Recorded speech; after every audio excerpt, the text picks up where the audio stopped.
Live on Indian Weekender Facebook and YouTube channel. Good evening, everyone. You are watching Weekender at 5 with Navdeep. You know, we all have heard the new announcement by the immigration minister, which has brought so much happiness to a lot of people. But at the same time, there are many migrants who are feeling disappointed and sad by this announcement. The reason being that their work category is not included to be eligible for this category. Today, we will do a panel discussion with people from different sectors explaining why they feel they are being left out and what they're doing to wake up the government. We have with me in the studio Rachel Swan. Hi. Hi, Rachel, how are you? Good, thank you. How are you? Very well. And then I have with me Meenu. Hi, Meenu. Hi, hi Navdeep, how are you? Very well. And then we have Yaha. How are you, Yaha? Hi, Navdeep. Thank you so much. Yeah. Hi. Yes, a big welcome to all of you. To begin with, Rachel, I would like to start with you telling me about why do you think this new announcement is a big disappointment? Yeah. So for me and for many others like me, when the news broke the night before the announcement, we were quite excited about how broad the announcement was going to be. But then we woke up to the announcement on Thursday to find out that a number of visa categories had been excluded.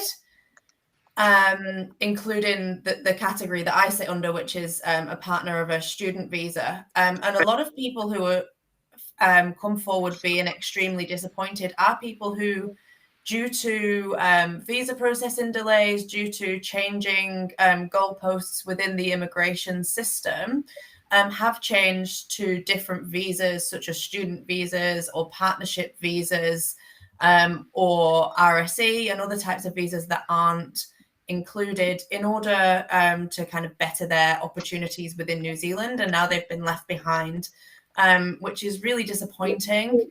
A lot of these people are skilled people who work in sectors that are really, needed and really valuable to New Zealand. So it's disappointing to see that these people are being left behind. Right. Rachel, if you don't mind, can I have your personal story to share with our audience?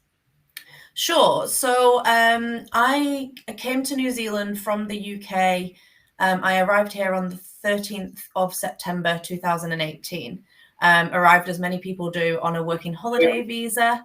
And I got the opportunity to change that to an essential skills visa in 2019, which I did. And I was working in an ANSCO skill level 4 role at the time for that essential skills visa. In November 2020, my partner started to study his PhD in computer science.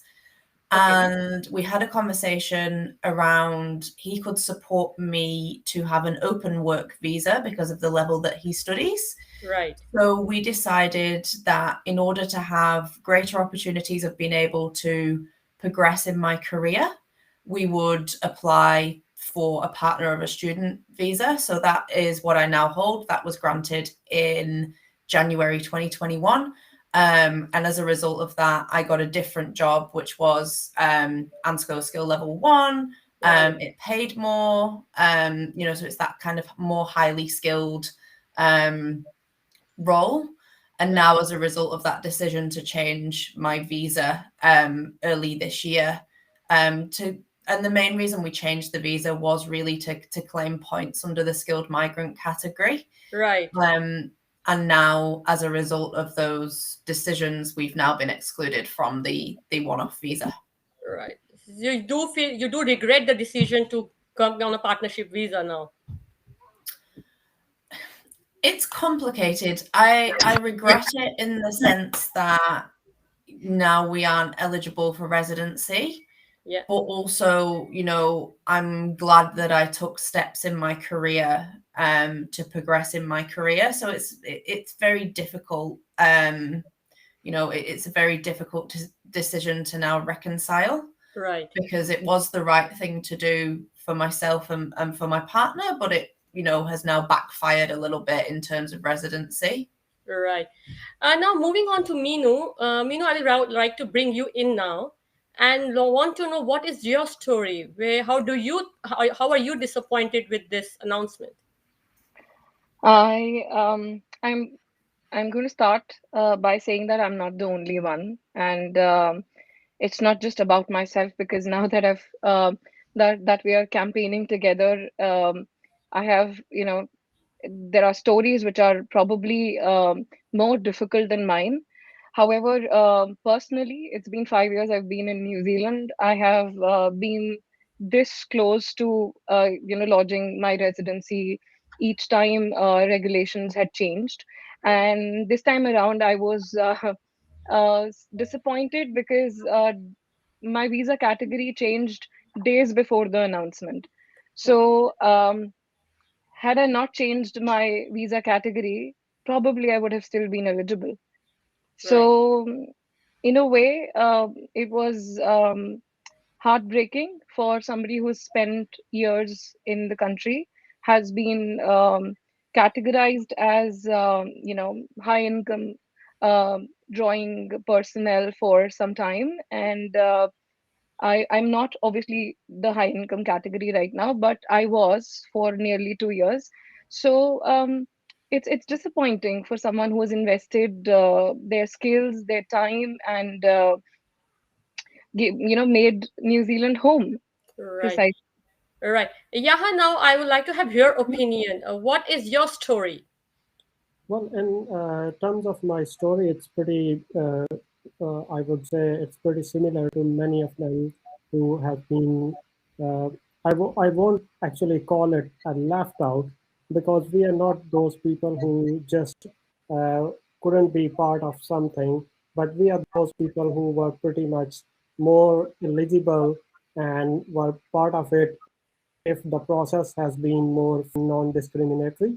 So for me, as a public policy graduate and having some background in policy, so I would look at this whole thing from that perspective, and I can see that this policy has not only some loopholes within the policy draft, but also it's contradictory to the very fundamental principles of this society and Treaty of Waitangi, talk about the constitution, or just talk about the policies of the Labour government itself on their website.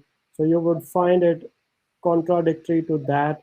And these people, as we have been talking, and you asked the very question like, do uh, do Rachel regret, or anybody who regret to change the visa? So I would say, like, it's not about luck, or it's not about what they or not. It's more about how it was designed. If Right. somebody has done his job properly, then these people won't have to regret or anything, because they have done everything right and everything according to what the leadership of this nation has been telling us, like to upskill. I can read you an exact statement of the Prime Minister, exact words from May this year. The Prime Minister said, "Let me be clear, the government is to shift the balance away from the low-skilled work towards attracting high-skilled migrants, addressing the genuine skill shortage." So Right. this is what these people have been doing, and the are the instructions or the guidelines which these people have been following. Today they are calling it unfair. Right.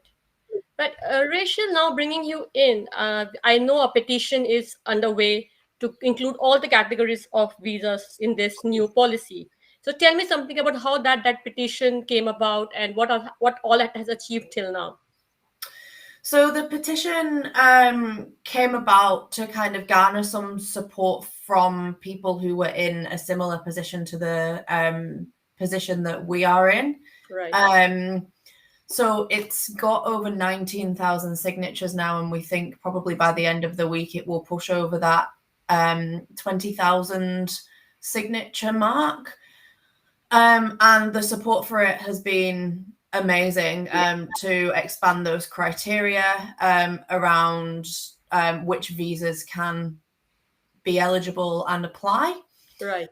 And it came about from sheer frustration of, like Yaya said, doing the right thing and doing the things that we've been advised to do in terms of upskilling and becoming highly skilled and taking highly skilled roles, and then being left out from this visa. So the petition was really to highlight that these people are highly skilled. They are, you know, high earners. They are people who are working in scarce roles in New Zealand, and we shouldn't discount those people. They hit those 3 S's.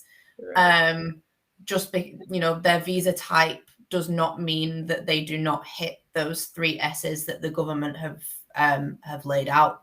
Right.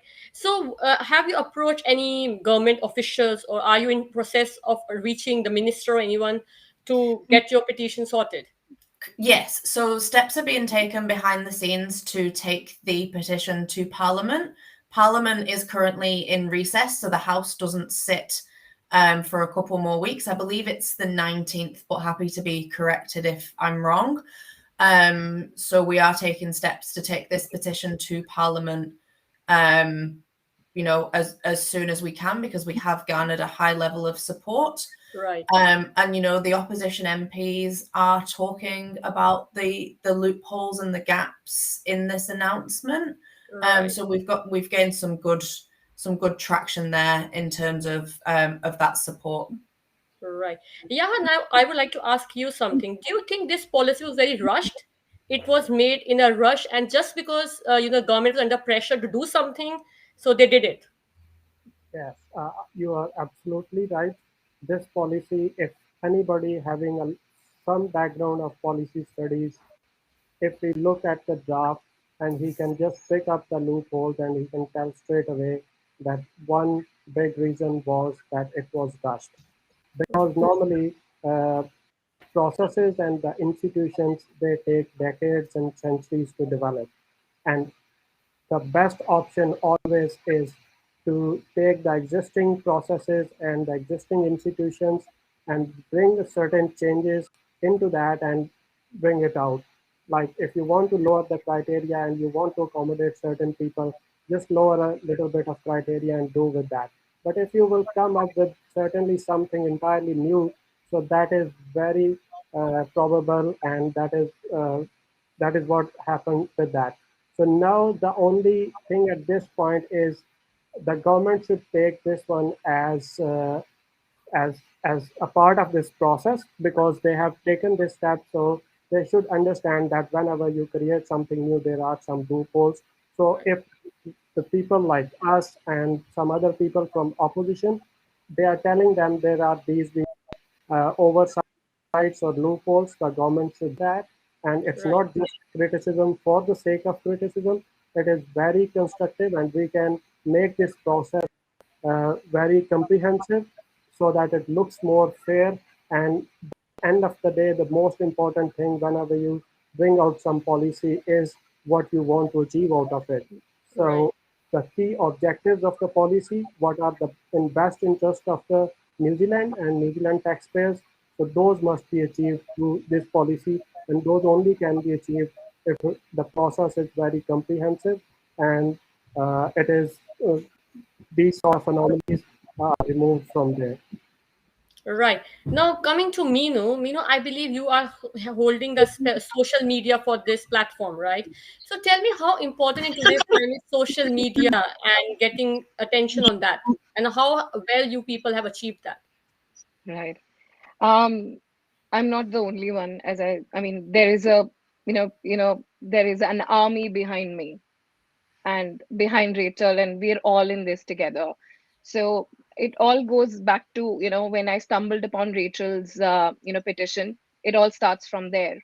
So I stumbled upon Rachel's petitions next day to the announcement, and they were nearly, I'm not sure exactly, but nearly 1,000 signatures when I actually signed in.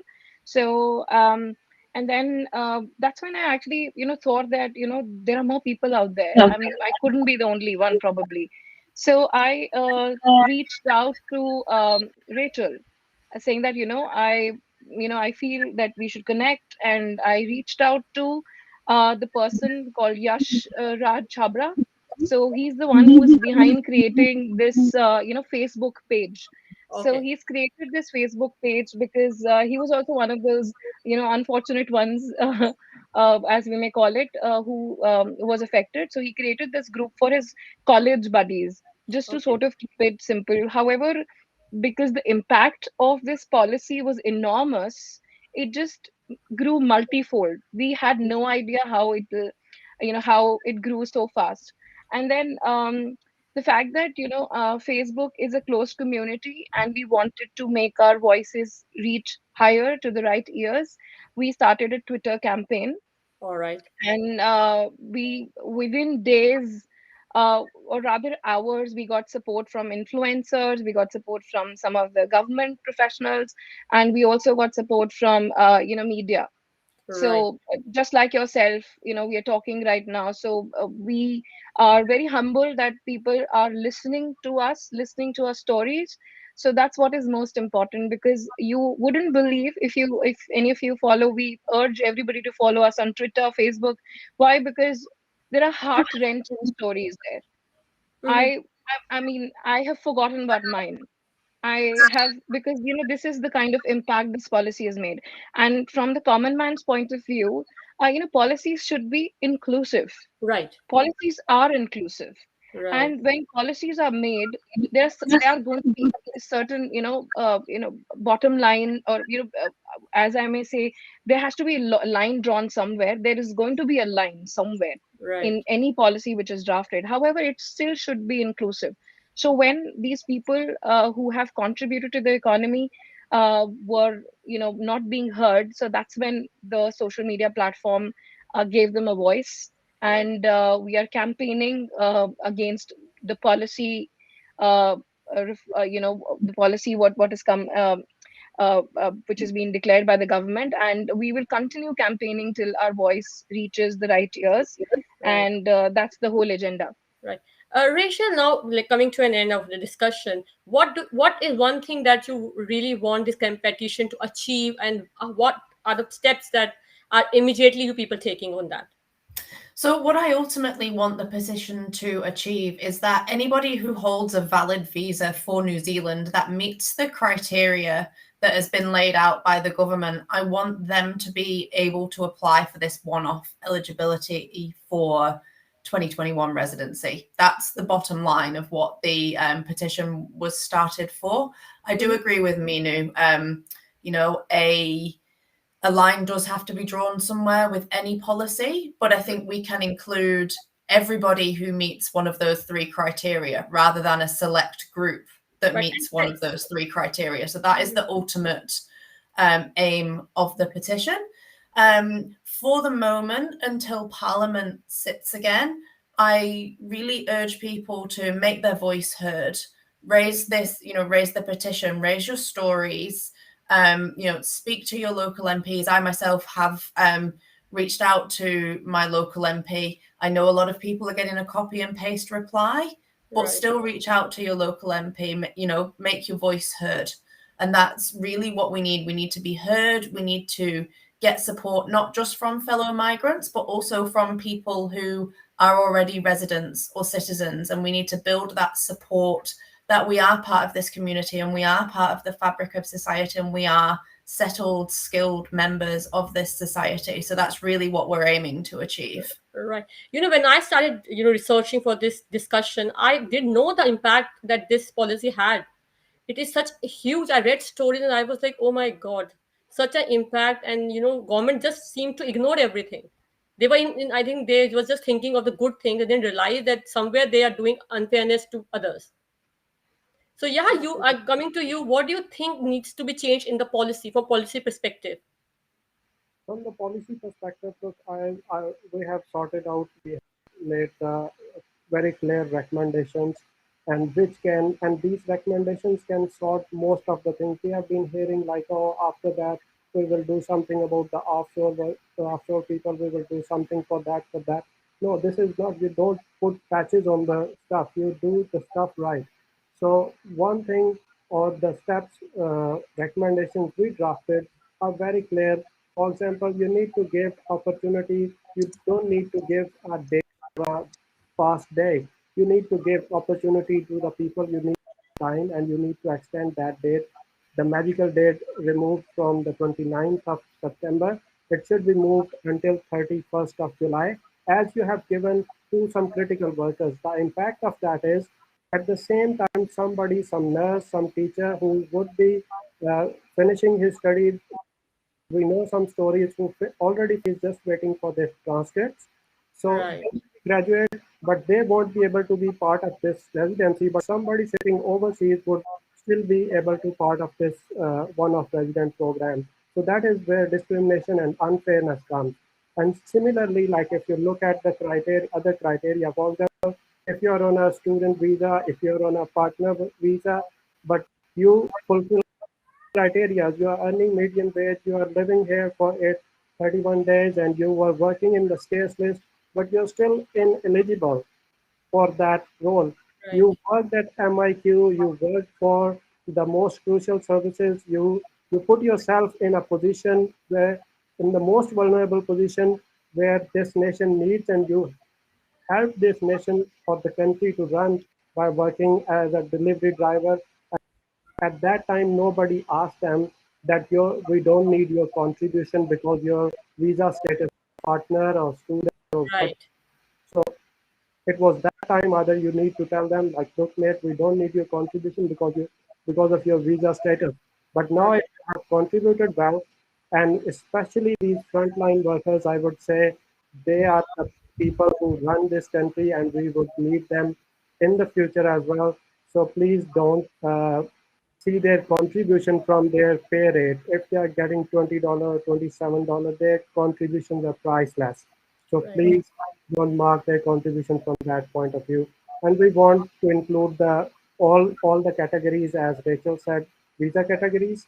And we want to include these frontline workers as part of scarce list, so they can be part of this without thinking about what money they are getting, because that's not their fault to work on a low rate, but for a most vulnerable position. We should appreciate them, we should thank them, we should give them a due credit for this. Right. Minu, now I will have the closing notes from you. What do you think? Where are you people heading, and what needs to be done urgently?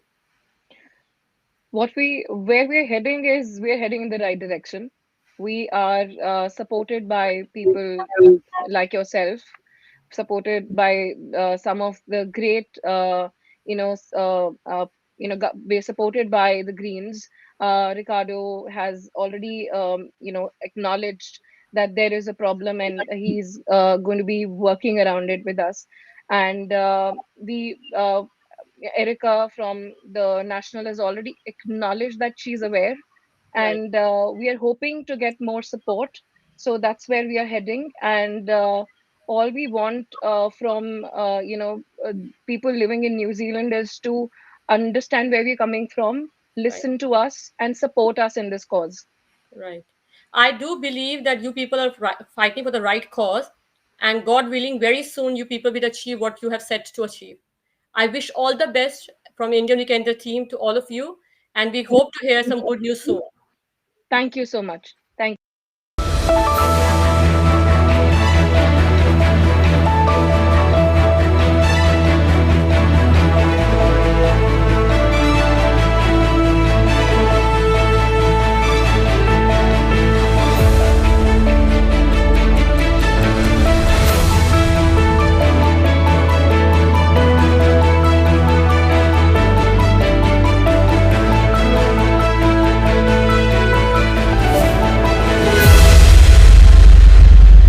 Weekender at 5. Live on Indian Weekender Facebook and YouTube channel.